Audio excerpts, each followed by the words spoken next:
Well, this is another Q&A session, and we have our in-house expert, Joe. He's going to answer some questions about what it takes to get your pond ready for summer and actually kind of maybe circumvent some issues so that you guys don't have such a rough time during the hotter months.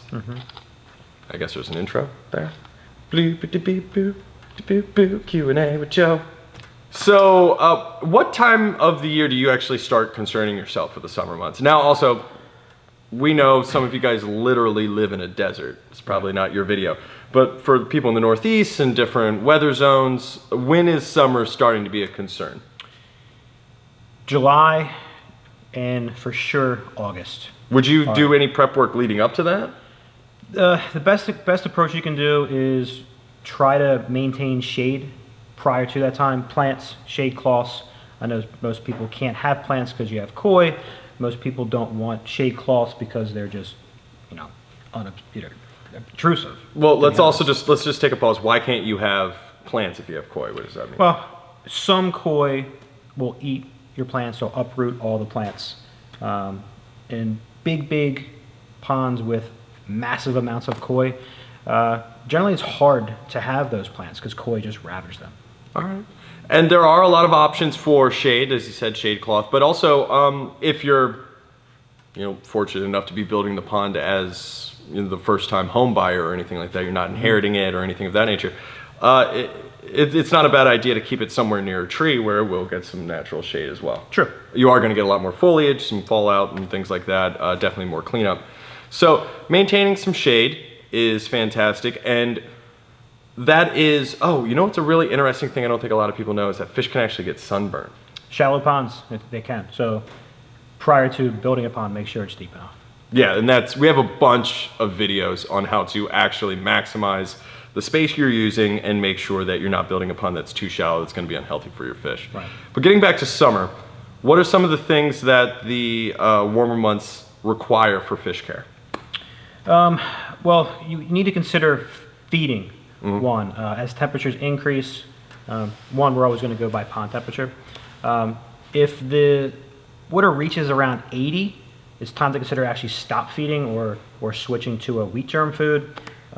If it happens to get into the 90s, which is just danger zone, you really want to just stop feeding altogether. They can't metabolize food. Is there anything else at that danger zone that you need to do? For sure. If it starts to get 90, partial changes, water changes, dilute, will cool things down. There's been instances where I've actually taken buckets of ice and just dumped it in the pond, just to cool things down. Obviously, you want to add a conditioner when doing any kind of change or adding ice. But having a conditioner on hand is always good because the circumstance that you're talking about is not something that was planned for. This is kind of triage at this point. So if you don't have a conditioner, you're already kind of behind the 8 ball. Yeah, you should have that on hand. It's one product treatment you should always have. And it's just like a thermometer as well is another thing you should always have on hand because you don't really, if you go outside and it's incredibly hot, if that's a single day incident, it's not necessarily going to be something that's going to... No, it usually stretches for a week. Yeah, for sure. But I'm just saying it's the water temperature that matters, not our temperature outside. Yes, and obviously the ground, if you have an in-ground pond, which most people do, the ground is going to serve as some level of insulation to keep things cooler.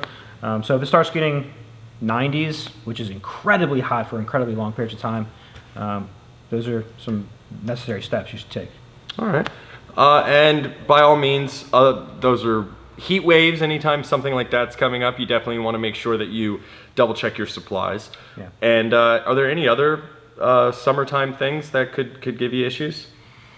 Heavy rainfall is another thing. That's more of a spring incident, which we've covered in the past, but you could still get a heavy rainfall in the summer. Yeah, sudden rains can overflow the pond, so you can keep netting on hand to keep the fish in, add an overflow. Those are some proactive things you could do. Yeah, so one thing, and then I think we can wrap this up. A lot of the stuff that we discussed here could be taken care of just by having, your shed or your garage outfitted with a couple of simple items. So conditioner, an alternative food, so you can take care of it in the hotter months. Pond netting for overflow, which will also help you in the fall and take care of things towards the end for cleanup. And then a frickin' thermometer. Yeah. None of these are the most expensive things in this warehouse either. Yeah. These are all pretty affordable items that can really take care of the health of your fish in the hot months. All right, so that is the end of this Q&A. If you guys have any questions you would like us to do a nice deep dive into, just feel free to leave them in the comment section below or email us right here at Webb's. So next time, take care and enjoy your pond.